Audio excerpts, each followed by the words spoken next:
America Bharat दोस्ती से रूस को हुई टेंशन। भारत को जल्द से जल्द S-400 देगा रूस। चीन के साथ तनाव के बीच रूस ने भारत को दिए जाने वाले S-400 मिसाइल डिफेंस सिस्टम को जल्दी से जल्दी मुहैया करवाने का आश्वासन दिया है। रूस के deputy chief of mission Roman Babushkin ने कहा है कि $540 करोड़ की S-400 एयर डिफेंस सिस्टम की डील के तहत भारत को ये सिस्टम 2021 के अंत में उपलब्ध करवाया जाना है। लेकिन अगर भारत की ओर से ये आग्रह है कि S-400 की डिलीवरी को तेज किया जाए तो हम उसकी इस आवश्यकता को हर संभव जल्द पूरा करने के लिए तैयार हैं। दरअसल अमेरिकी कानूनों के तहत पाबंदियों की आशंका के बीच भारत और चीन के बीच जारी सीमा विवाद के चलते कई तरफ से ये मांग उठी है कि इस डील को जल्द से जल्द अमली जामा पहनाया जाना चाहिए। भारत ने इस डील के लिए पिछले साल $85 करोड़ का पहला भुगतान कर दिया था और दोनों देशों ने इसके लिए एक व्यापक प्रणाली भी विकसित की है। S-400 सतह से हवा में मार करने वाली रक्षा प्रणाली दुनिया में सबसे उन्नत सिस्टम में से एक है। मध्यम में लंबी दूरी तक इसका रडार, इनमें से 140 हेलीकॉप्टरों का निर्माण भारत में किया जाएगा, जिसमें हर मुमकिन स्थानीयता का ख्याल रखा जाएगा। उनके मुताबिक $200 करोड़ की ये डील विचार के अंतिम चरण में है। दोनों देश 7 लाख क्लाशिकोव AK-203 असॉल्ट राइफलों के भी ज्वाइंट वेंचर से उत्पादन पर करार को लेकर भी चर्चा कर रहे हैं।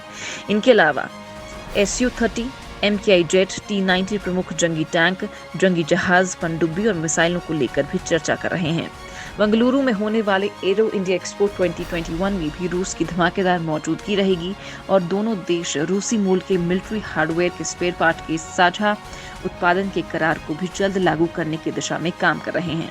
इतना ही नहीं, ब्रह्मोस क्रूज मिसाइल को तीसरे देश में भारत की ओर सप्लाई करने में भी रूस सहयोग कर रहा है और साथ ही साथ हिंद महासागर समेत मैरीटाइम समन्वय को भी मजबूत करने में जुटा है।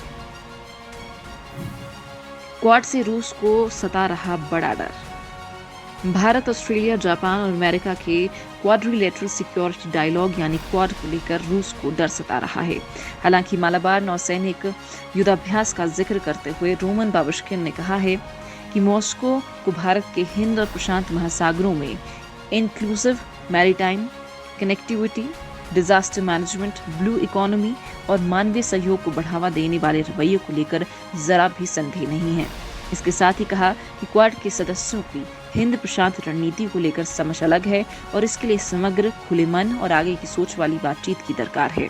हालांकि अंदर खाने खबर है कि अमेरिका के चलते रूस की टेंशन बढ़ी हुई है। रूस को डर सता रहा है कि अगर भारत क्वाड के जरिए अमेरिकी खेमे में गया तो उसकी मुसीबत काफी बढ़ जाएगी। वहीं अमेरिका का प्रभाव एशिया में काफी बढ़ जाएगा। यही नहीं, भारत के बाजार से सफाया होने के बाद रूसी अर्थव्यवस्था भी संकट में आ जाएगी। इसी वजह से रूस शंघाई सहयोग संगठन और ब्रिक्स की बैठक के जरिए दोनों ही सदस्य देशों भारत और चीन के बीच तनाव घटाने में जुट गया है। हालांकि रूसी विदेश मंत्री के हस्तक्षेप के बाद भी चीन अभी भी पूर्वी लद्दाख में पीछे हटने को तैयार होता नहीं दिख रहा है। भारत और चीन के हजारों सैनिक और घातक हथियार कड़ाके की ठंड के बाद भी पूर्वी लद्दाख में तैनात हैं। अमेरिका के राष्ट्रपति डोनाल्ड ट्रंप के नेतृत्व में अमेरिका चीन को सबक सिखाने के लिए भारत, जापान और ऑस्ट्रेलिया के साथ मिलकर क्वाड को मजबूत करने में जुट गया है। यही नहीं, रूस के सबसे बड़े शस्त्र बाजार भारत को अमेरिका अत्याधुनिक हथियार दे रहा है।